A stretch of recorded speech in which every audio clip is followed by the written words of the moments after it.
This video will demonstrate how to change the gear oil in a Kymco Super8. This is an easy job and anybody can do it in about 10 minutes. Start up the scooter and let it warm up. Now to warm up the gear oil so that it will flow out easily, it's a good idea to take the scooter out for a short ride. This will stir up the oil and get any sediment or anything that's settled out up into the oil so that it will flow out when you drain it. There are two bolts here in the back that are of interest. The top one is called the fill bolt and the bottom one is the drain bolt. Both of them are 12mm bolts. Now one of the things that you'll notice about the Kymco scooter that's a little unique is it's not like most drain and fill scenarios where you fill it all the way to the top. Instead, the correct level is about here. Do not fill the oil all the way to the top. That will be way too much oil. The manual specifies about 0.2 liters of oil, or 200 milliliters. The easiest way to do that is to mark it off on the bottle using the markings on the bottle that will tell you how many milliliters are left. Here's a close-up that shows you exactly how this has been marked off. So once you've got about 200 milliliters marked off in the bottle, you'll be able to fill the proper amount in without any trouble. Start by loosening the fill bolt on the top here. This will give a passageway for air to flow in when you drain out the oil and let it drain out smoothly.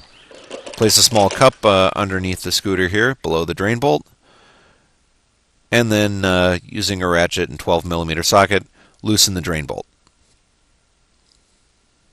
And once you've got the oil draining out, there should be plenty of room in that cup to catch it. Go ahead and take a soft cloth or a paper towel and clean up the drain bolt a little bit, just wiping away any excess oil.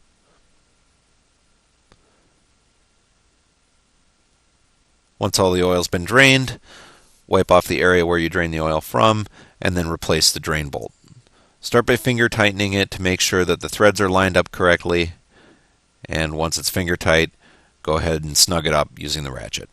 It doesn't have to be super tight, just enough to ensure that it won't leak. If you dripped any oil onto the brake cable, which is common, go ahead and clean that up as well. Next, you're going to use the tapered end of the bottle here and insert it into this hole to fill the gear oil.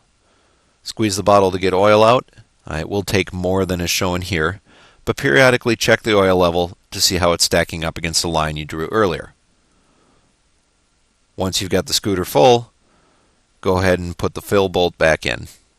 Again, start with just your hand, make sure you've got the threads lined up correctly, get it finger tight, and then go ahead and snug it up using the ratchet. And that's it. Get out there and enjoy the ride.